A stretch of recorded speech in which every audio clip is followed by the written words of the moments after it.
मित्रों, गढ़ जागृति चैनल के माध्यम से हम लोग आजकल विधिक चर्चा कर रहे हैं और हमारा प्रयास है कि विभिन्न विषय पर आप लोगों का जो ज्ञान है, कानूनी ज्ञान, उसको बढ़ाया जाए। और आज हमारे सामने विषय है मोटर वाहन अधिनियम जो 1988 में लागू हुआ था। उसके अंतर्गत जो क्षतिपूर्ति यानी कंपनसेशन के प्राविधान है, उसके संबंध में आज हम चर्चा करेंगे। आप सभी लोग जानते हैं कि मोटर वाहन जितने भी होते हैं उन सबका बीमा होता है। ये बीमा दो तरीके का होता है। एक तो होता है थर्ड पार्टी बीमा जिसे हम बोलते हैं, और एक होता है कम्प्रिहेंसिव बीमा। तो जितने भी विशेष रूप से जितने कमर्शियल व्हीकल होते हैं, जो व्यावसायिक वाहन होते हैं, ये सभी इन सबका कम्प्रिहेंसिव बीमा होता है और साथ में थर्ड पार्टी बीमा भी होता है। तो यदि किसी व्यक्ति की किसी मोटर वाहन के प्रयोग करने से किसी प्रकार मृत्यु हो जाती है, उसको चोट लग जाती है, किसी प्रकार की विकलांगता आ जाती है, तो इस प्रकार के जो पीड़ित व्यक्ति हैं, या जैसे किसी आदमी की मृत्यु हो गई तो उसके जो विधिक उत्तराधिकारी, जिन्हें एलआर या लीगल रिप्रेजेंटेटिव या उनके उत्तरजीवी, किसी भी रूप में आप उनको कह सकते हैं, वो सभी लोग जो जिस वाहन के प्रयोग करने से उनको चोटें आई हैं या मृत्यु हुई है, उसके विरुद्ध कंपनसेशन के लिए यानी क्षतिपूर्ति के लिए मुकदमा कर सकते हैं। इसमें मोटर वाहन अधिनियम के अंतर्गत जो इसका बीमा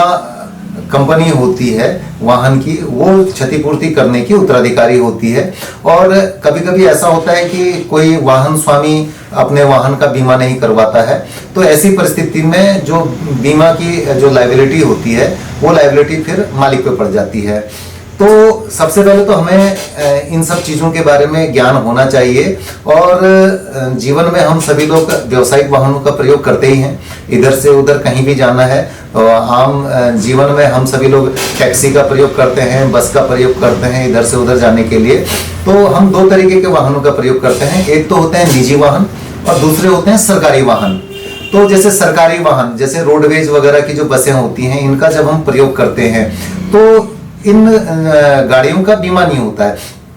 इन गाड़ियों के प्रयोग करने से यदि किसी को कोई चोट लग जाती है, किसी प्रकार की मृत्यु हो जाती है, तो ऐसी परिस्थिति में क्षतिपूर्ति इनको भी मिलती है, लेकिन इनको जो क्षतिपूर्ति मिलती है उसे जो राज्य सरकार है, उस जो संबंधित जो परिवहन निगम है, उसके माध्यम से यहाँ पर जो क्षतिपूर्ति देने का दायित्व होता है, वो संबंधित जो उनका निगम होता है, जिसे हम रोडवेज बोलते हैं, वो देता है। और राज्य सरकार के माध्यम से ये क्षतिपूर्ति की राशि प्राप्त हो जाती है। लेकिन जहां पर हम निजी वाहनों का प्रयोग, व्यावसायिक वाहनों का प्रयोग करते हैं, जो निजी वाहन होते हैं, वहां पर हमें वाहन का प्रयोग करने से पहले यह जरूर देखना चाहिए कि क्या वो वाहन बीमाकृत है या नहीं है, और जो उस वाहन का ड्राइवर है, क्या उसके पास वैध चालक अनुज्ञप्ति जिसे बोलते हैं, या उसके पास जो उसका ड्राइविंग लाइसेंस है वो उसका वैध है या नहीं है। इस चीज को हमें जरूर देख लेना चाहिए। और इसके लिए जो परिवहन विभाग है, उसका एक ऐप भी आता है। उस ऐप के माध्यम से आप उस गाड़ी का नंबर आप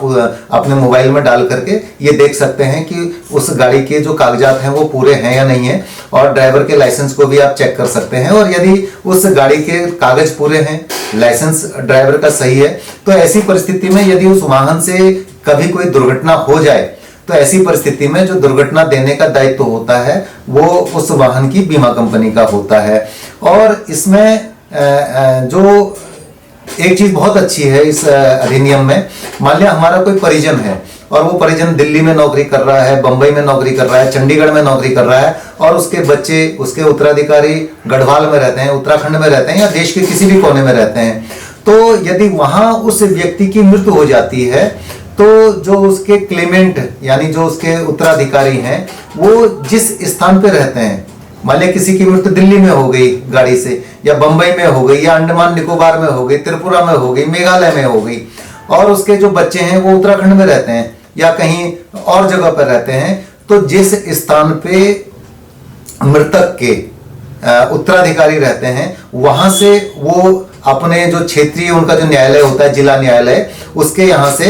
इस क्षतिपूर्ति का मुकदमा कर सकते हैं। किसी व्यक्ति को चोट लग गई, विकलांगता आ गई, तो वह व्यक्ति भी जहां वो रहता है, जहां पर उसको सुविधाजनक लगता है वहां से इस मुकदमे को कर सकता है। मान लिया कोई आदमी दिल्ली से बंबई जा रहा है और उसको रास्ते में भोपाल में या झांसी में या कहीं जबलपुर में कहीं उसको वाहन का प्रयोग करने से किसी प्रकार की कोई चोट लग गई, विकलांगता आ गई या उसकी मृत्यु हो गई, तो मृत्यु में तो उसके परिजन जहां रहते हैं वहां से मुकदमा कर सकते हैं। लेकिन अगर उस व्यक्ति को खुद भी चोट लगी है या विकलांगता आई है तो जहां उसके लिए सुविधाजनक है, मान लिया वो व्यक्ति अपने कोटद्वार का रहने वाला है तो कोटद्वार के न्यायालय से इस प्रकार का मुकदमा कर सकते हैं। तो इसमें ऐसा कोई जिसे ज्यूरिडिक्शन कहते हैं या क्षेत्राधिकार बोलते हैं, तो वो क्षेत्राधिकार पूरे भारत में है। भारत में कहीं भी दुर्घटना हो जाए तो जहां भी जिस व्यक्ति को सुविधा लगती है वहां से वो इस प्रकार के मुकदमे को कर सकता है। अपने जो लोकल कोर्ट है वहां से इस प्रकार का मुकदमा कर सकता है। तो ये इसमें सुविधाजनक है। और इसमें जो कंपनसेशन है वो कंपनसेशन जो है उस व्यक्ति की आयु और उस व्यक्ति की जो इनकम है, आयु और आय, तो उसके अनुसार जो है निर्धारित किया जाता है। मान लिया कोई व्यक्ति 30-35 साल का है और उसकी मृत्यु हो गई, और ऐसे में एक कैलकुलेशन ये मानी जाती है कि अगर वो जीवित रहता इतने वर्षों तक तो इतनी आय उसको प्राप्त होती, कुछ पैसा वो अपने पे खर्च करता, तो बाकी जो पैसा है वो अपने परिजनों के ऊपर खर्च करता। तो इस प्रकार से एक बहुत बढ़िया अमाउंट, बहुत बड़ी अच्छी धनराशि जो है उसके क्लेमेंट को मिलती है। हमें अधिकांशतः इसकी जानकारी नहीं होती है, लेकिन यदि कहीं किसी को वाहन का प्रयोग करने से इस प्रकार से कोई चोटें लग जाती हैं तो वो जो है एक अच्छी खासी धनराशि जो है क्षतिपूर्ति के रूप में वाहन स्वामी से या वाहन की बीमा कंपनी से प्राप्त कर सकते हैं। इसमें यदि किसी व्यक्ति को वाहन का प्रयोग करने से विकलांगता आ जाती है, गाड़ी में जा रहा है, गाड़ी गिर गई, टांग टूट गई, हाथ टूट गया, हाथ कट गया, पांव कट गया, कोई किसी भी प्रकार की शारीरिक विकलांगता आ गई या खड़ा नहीं हो पा रहा है, तो ऐसे मामलों में भी एक बहुत अच्छी अमाउंट जो है, बहुत अच्छी धनराशि इसमें प्राप्त होती है। क्योंकि उसमें ये माना जाता है कि यदि यह व्यक्ति इतने साल तक जीवित रहेगा तो उसको जो है इतना उसके ऊपर खर्चा होगा, उसके इलाज के ऊपर इतना खर्चा होगा, और इस प्रकार की विकलांगता आने के कारण उसकी आय में जो कमी आती है, मान लिया कोई मजदूर है, अब उसका हाथ कट गया, पांव कट गया, अब वो मजदूरी नहीं कर पा रहा है जिंदगी भर, लेकिन जिंदगी तो उसने काटनी है। तो ऐसे में जो उसकी आय है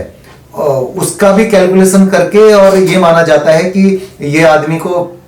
भविष्य में जैसे कोई खड़ा ही नहीं हो पाता, चल नहीं पाता, गाड़ी के एक्सीडेंट हो जाता है और फिर जिंदगी भर बिस्तर में पड़े हुए रहते हैं, तो ऐसी परिस्थिति में ये माना जाता है कि वो आदमी अपने जो दिनचर्या है उसके लिए किसी हेल्पर को अपने साथ रखेगा, किसी नर्स को साथ में रखेगा, या भविष्य में ऑपरेशन होते हैं, जैसे किसी को पांव हाथ में चोट लग गई, फ्रैक्चर हो गया, अभी उसकी रॉड पड़ी है, फिर 2-4 साल के बाद वो रॉड निकलेगी, तो अभी उसके ऑपरेशन में इतना खर्चा आया, भविष्य में इतना खर्चा आएगा। तो इन सबको कैलकुलेट करते हुए एक अच्छी खासी धनराशि यहाँ पर प्राप्त होती है। और ये धनराशि ऐसा नहीं है कि यदि व्यक्ति किसी वाहन से जा रहा है और उस वाहन के दुर्घटना होने के कारण चोट आने से क्षतिपूर्ति का दावा कर सकता है, बल्कि कभी ऐसा होता है कि कोई व्यक्ति पैदल चल रहा है और कोई दूर से वाहन आया और उसने उसको टक्कर मार दी और चला गया, तो ऐसी परिस्थिति में यदि कोई किसी को ऐसे में चोट लगने से मृत्यु हो जाती है, या ऐसी परिस्थिति में विकलांगता आ जाती है, या किसी भी प्रकार का कोई नुकसान होता है, तो वहां पर भी जो है यही प्रक्रिया अपनाई जाती है, और इस प्रकार से वहां पर भी क्षतिपूर्ति के लिए यहाँ पर दावा किया जा सकता है। तो ये दावा केवल व्यक्ति के लिए ही नहीं है, बल्कि आपकी कोई संपत्ति है, उस संपत्ति को भी वाहन का प्रयोग करने से कोई नुकसान पहुंचता है, तो वहां पर भी जो है उस संपत्ति के नुकसान के लिए भी आप इस प्रकार का क्षतिपूर्ति का दावा कर सकते हैं। मान लिया आपका मकान सड़क के किनारे है और कोई गाड़ी वाला आया, उसके ब्रेक फेल हो गए और उसने जो है आपकी संपत्ति पे, आपके मकान में सीधे अपनी गाड़ी टकरा दी और आपका जो है बहुत बड़ा नुकसान हो गया, मकान में टक्कर लग गई, मकान का बहुत बड़ा भाग क्षतिग्रस्त हो गया। तो ऐसी परिस्थिति में आप अपनी जो संपत्ति का जो जितना भी डैमेज हुआ है उसके लिए भी आप इसी प्रक्रिया को अपनाते हुए वहां पर भी आप क्षतिपूर्ति का दावा यहां पर कर सकते हैं। तो ये क्षतिपूर्ति न केवल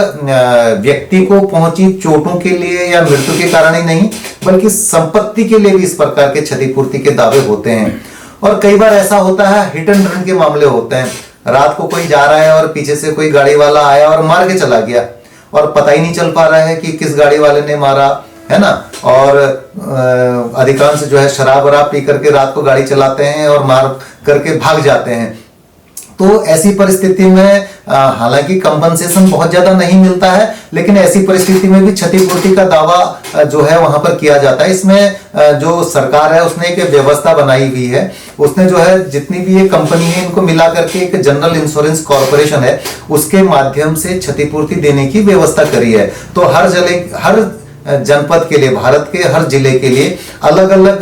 कंपनियों को नॉमिनेट किया हुआ है। तो मान लिया पौड़ी जनपद में कोई दुर्घटना हो जाए तो वहां की जो बीमा कंपनी होगी, या चमोली में, देहरादून में, या किसी अन्य जनपद में जो भी कंपनी होगी, उस कंपनी के माध्यम से क्षतिपूर्ति का दावा मिलता है। और इसके लिए नोटिफिकेशन के द्वारा एक रकम निर्धारित की जाती है। हिट एंड रन के मामलों में उसमें जो है उतना अमाउंट तो नहीं मिलता है, लेकिन वर्तमान में जो है जैसे 5 लाख रुपए तक की धनराशि निर्धारित की है। तो यहाँ पर जो है क्षतिपूर्ति की अवस्था में और विकलांगता की स्थिति में 5 लाख रुपए तक की क्षतिपूर्ति जो है, जो संबंधित जिस जनपद की जो बीमा कंपनी होगी उस बीमा कंपनी के माध्यम से उतनी धनराशि वहां पर दी जाती है। तो यह एक बहुत अच्छा जन उपयोगी कानून है, और इस कानून के माध्यम से आप क्षतिपूर्ति प्राप्त कर सकते हैं। वाहन के प्रयोग से यदि आपकी जानकारी में किसी व्यक्ति को कोई चोट लगी है, विकलांगता आई है, या किसी की कहीं मृत्यु हो गई है और उसके परिजनों को इस चीज की जानकारी नहीं है, तो आप इसकी जानकारी उन लोगों को दे सकते हैं। और इसमें लेकिन एक चीज है कि मुकदमा फाइल करने की अवधि होती है, वो अवधि 6 माह तक निर्धारित की गई है। यानी दुर्घटना के 6 माह के अंतर्गत आप इस प्रकार का मुकदमा कर सकते हैं। लेकिन कभी ऐसा होता है कि आदमी को चोट लगी, हॉस्पिटल में पड़ा हुआ है और समय पे मुकदमा नहीं कर पाया, तो वहां पर वो न्यायालय में एक एप्लीकेशन दे सकता है कि साहब इस तरीके से मैं हॉस्पिटल में पड़ा हुआ था, मुझे जानकारी नहीं थी, और अब मेरा स्वास्थ्य अब ठीक हुआ है और अब परिस्थितियां ऐसी भी हैं कि मैं जानने समझने लगा हूं। तो ऐसी परिस्थिति में अब मुझे यहाँ पर मैं 6 महीने से ज्यादा हो चुका है मुझे मुकदमा फाइल करने में, तो मुझे जो मुझे विलंब हुआ है उसको माफ कर दिया जाए। तो ऐसी परिस्थिति में यदि न्यायालय को लगता है कि हाँ इसके साथ ऐसी परिस्थितियां थी, ये समय पर मुकदमा नहीं कर पाया, तो वो जो विलंब है उस विलंब को भी न्यायालय माफ कर देता है और फिर क्षतिपूर्ति दिलाता है। और इसमें प्रक्रिया बहुत सरल है, क्योंकि यहाँ पर हर जिले में इस प्रकार का मुकदमा करने के लिए जो प्रक्रिया होती है वो एक ट्रिब्यूनल के सामने होती है, और वो ट्रिब्यूनल जो है एक लोक उपयोगी भाव के साथ इस प्रकार का कार्य करता है। एक जो जैसे दीवानी न्यायालय होता है उसमें जो प्रक्रिया होती है बड़ी जटिल होती है, उसमें एक एक कागजात को प्रूव करना पड़ता है, लेकिन इसमें ऐसा नहीं होता है, बहुत से कागजातों को प्रूव करने की जरूरत नहीं पड़ती है। मान लिया कोई व्यक्ति है और उसको चोट लग गई, गंभीर चोटें लग गई, उसका हॉस्पिटल में इलाज चला, हॉस्पिटल में इलाज चलने में उसका लाखों रुपया खर्च हो गया, लेकिन परिस्थिति ऐसी थी कि उसके परिजन को जानकारी नहीं थी और उन्होंने इलाज के पर्चे, जो उसके बिल वगैरह हैं, वो सब जो है उन्होंने सारे के सारे उनसे नष्ट हो गए, उनके पास कोई कागजात नहीं है। अब वो न्यायालय में आते हैं, मुकदमा करते हैं। तो अगर आप दीवानी न्यायालय में मुकदमा करेंगे तो वहां पर तो आपको जितने बिल हैं, जितने कागजात हैं, सारे के सारे प्रूफ करने पड़ते हैं। लेकिन यहाँ पर ऐसा नहीं है। यहाँ पर यदि आपसे वो आपके बिल, आपके कागजात ये सब नष्ट हो गए हैं, तो फिर भी न्यायालय एक अनुमान लगा लेता है कि हाँ आपकी इस प्रकार की चोटें लगी हैं, ऐसा हुआ है, और आपका जो है अनुमानित खर्चा इतना हुआ है। तो इस प्रकार से वहां पर जो जांच होती है, इसमें मुकदमा नहीं चलता, इस तरीके से ट्रिब्यूनल के द्वारा जांच की जाती है, और उस जांच के माध्यम से यदि उसको जितना उचित लगता है आपके इलाज में इतना खर्चा हुआ होगा, तो उसका अनुमान लगा करके भी वहां पर जो क्षतिपूर्ति की धनराशि है वो दी जाती है। तो एक लोक उपयोगी कानून है, और इस लोक उपयोगी कानून का आप जरूर फायदा उठाएं, अन्य लोगों को भी इसकी जानकारी दें, और इस चैनल के माध्यम से यदि आपको ये बातें अच्छी लगती हैं तो जरूर अपनी टिप्पणी करें, चैनल को सब्सक्राइब करें, और आपको अन्य किसी विषय पर विधिक जानकारी चाहिए तो आप जो है कमेंट में जरूर लिखिए, और हमारा प्रयास होगा कि जिस विषय पर आप जानकारी चाहते हैं उस विषय पर हम अगला विषय तैयार करेंगे। धन्यवाद।